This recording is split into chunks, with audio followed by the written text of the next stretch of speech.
Hey y'all, welcome back. I'm Quinn, and today we're going to talk about advanced centro topics. So if you didn't see my video last week, we talked about centro basics in that video. Stuff like how to cast on, how to cast off, how to knit a tube, how to knit a panel, some other basic things that you definitely need to know how to do if you are using this machine over here. So especially if you're a beginner, go watch that video first and then come back here and watch this video. I think even if you're a beginner, there are a couple things in here that might be a little challenging, but would still be very useful for you to know. But most everything that we're talking about today is for people who are comfortable working on their centro and would like a little bit of a challenge, or would just like to do more things with their projects that they're working on. But I'm hoping there's a little something for everyone in here, so let's just get started. First, I want to show y'all how to create ribbing on your project. You're going to need a loom pick and a crochet hook to do this. If you have a circular knitting machine and you don't have a loom pick, you really need to get one. I got mine for like $4 off of Amazon, and I can link it in the description for y'all. You can create ribbing on a panel or a tube, but if you're doing this on a panel like I am today, one thing to keep in mind is that you can't make ribbing on the first or last column of your project. So with that in mind, let's get started. Crank the handle of your machine until the needle of the column where you want the ribbing to start pops up a little bit. For me, that's the second needle in my project. Pop the needle up just enough to grab the stitch with your loom pick and pull it over the needle to release it from the machine. Then pull however many stitches apart that you want. Technically, what we're doing now is dropping stitches on purpose. I'm gonna go all the way down to the waste yarn for this first column of ribbing. I find it really useful to have waste yarn on all of my projects really, but especially the ones where I know I'm going to be creating ribbing because it makes it so much easier to see where my last stitch is. Once you've pulled however many stitches apart that you want, pinch that final stitch so it doesn't come loose. Grab your crochet hook and insert it into that stitch with the top of the hook pointing towards you. Then pull the drop stitch that's above it through the loop on your hook. Continue pulling each drop stitch through the loop on your hook until you get to the final stitch back at the top of your project. Make sure to pick up the stitches in order, otherwise you'll have a mistake in your project. Then pull the final stitch back over the needle and that column is done. So let's make another. Crank your handle slowly and skip the next needle. Then crank it a little more until the next one comes up. So this is what we do if we were doing ribbing on every other column. Grab the stitch from the needle with your loom pick and pull it over the needle to release it. Let's just go part way down our project this time just to see what that looks like. So I'm just gonna drop a few stitches this time, then pinch that final stitch and insert my crochet hook into that stitch with the top of the hook pointed towards me, and repeat what we just did on that other column. And there, that second column is done. Make sure that your needles are catching the yarn and pulling the stitch under as you continue knitting across. Taking the stitches off the machine and putting them back on to create the ribbing can make your project want to lift off of the machine a bit. So just go slow and pay attention to your needles and stitches. I usually create ribbing on every other column, but you can do it on every third, every fourth, whatever you want. And here's what it looks like off of the machine with this weird little pattern I did. Drop stitches happen when your stitch pops off of its needle, whether that be purposeful or not, and that part of your project starts to unravel. So how do you fix it? All you need for this is your crochet hook. So first, find that last intact stitch and pinch it so it doesn't unravel like the rest before it. Insert your crochet hook under this horizontal strand of yarn that's just above this last intact stitch, and then insert your hook into that loop. Then move the strand of yarn over the loop, and then pull it through the loop, so then you'll have a new loop on your hook. Pinch that loop so you can remove your crochet hook and put your crochet hook under the next horizontal strand of yarn and then through that loop. Move that strand of yarn over the loop and then bring it through the loop. Just continue doing this exact same thing until you get to the top of your project. Then put this final loop back over the needle and you fixed all of your drop stitches. Another common mistake that can happen while working with this machine is something called a tucked stitch. A tucked stitch happens when the stitch that was already on your needle, the stitch from the row you just knit, lifts up and gets over these two little teeth here and back under the hook. So as you're knitting a new stitch, both that stitch and the one from the row before get pulled down by the needle. Let's knit a few rows so that it's easier to see.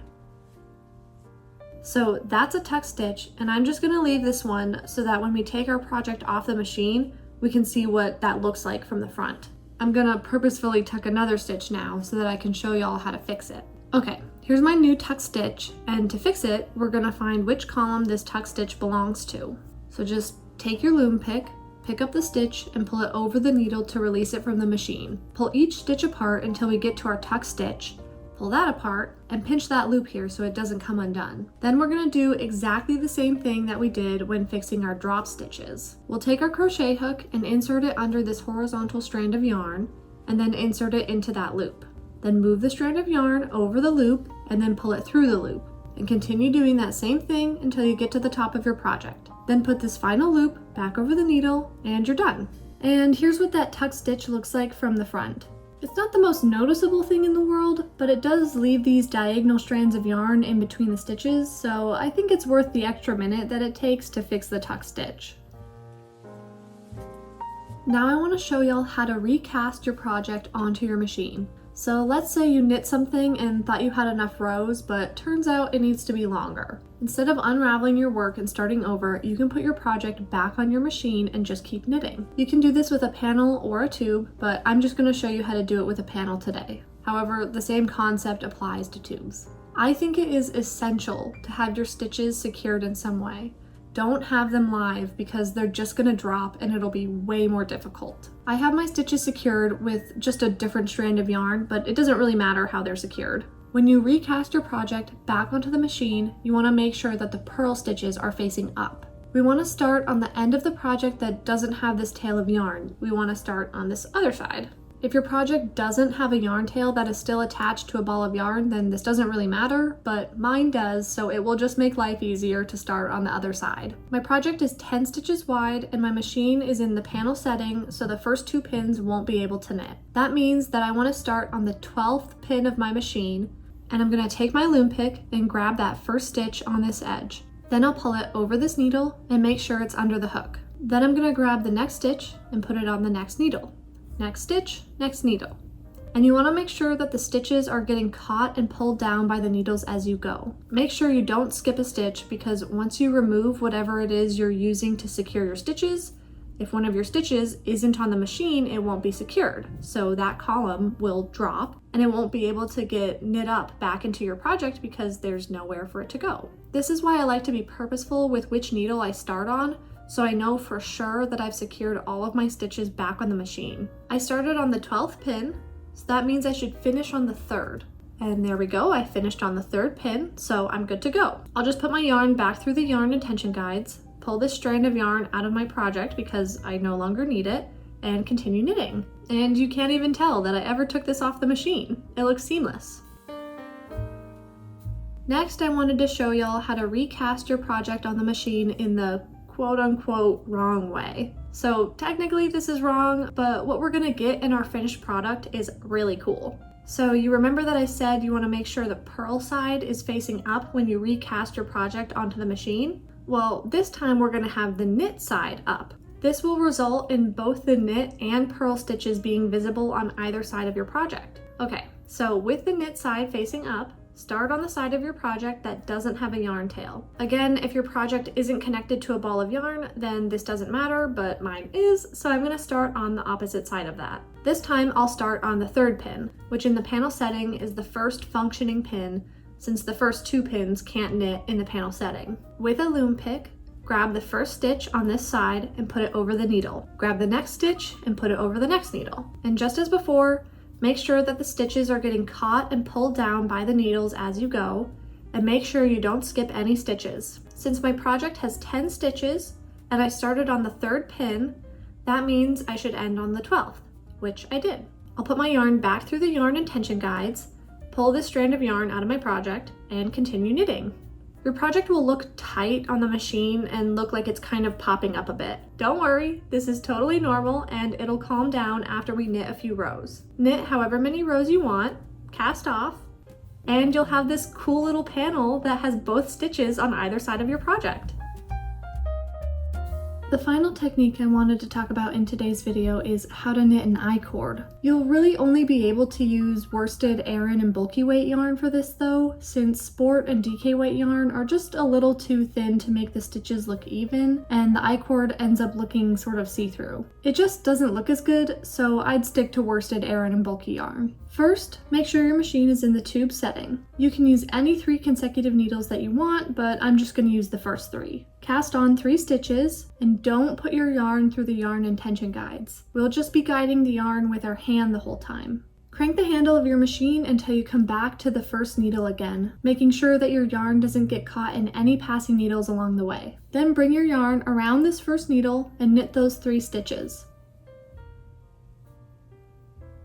Then crank the handle of your machine until you get back to the first needle again. Your cast on tail will kind of drop like that. Don't worry, that's totally normal, it's supposed to happen. And then just repeat what we did before. Bring your yarn around the first needle, knit these 3 stitches, and come back around. You'll just repeat this for however many rows you want. After a few rows, you'll start to notice these horizontal bars across the back of your icord. To fix that, just pull on that yarn tail and on the icord a bit to move the stitches in place, and those bars are gone. Once your icord is long enough, cut your yarn, making sure it's long enough for whatever you're going to do with this icord later, and thread it through a darning needle. Crank the handle of your machine to release the stitches, then bring your yarn around to the first stitch, pick up that stitch with your darning needle, then pick up the second stitch, and then the third stitch. Pull on that yarn tail to tighten the top here, and your icord should be secure and ready to use in your project. Alright, that's it for today's video. Hopefully I explained everything well enough again, and hopefully this will help expand the possibilities for what y'all can do on this machine. If y'all have any questions or there's a specific topic that you'd like me to address in the future, then please leave a comment down below. If you like Centro content, then check out some of my other videos and consider subscribing, and I hope you'll have a great rest of your day. I'll see you next time. Bye.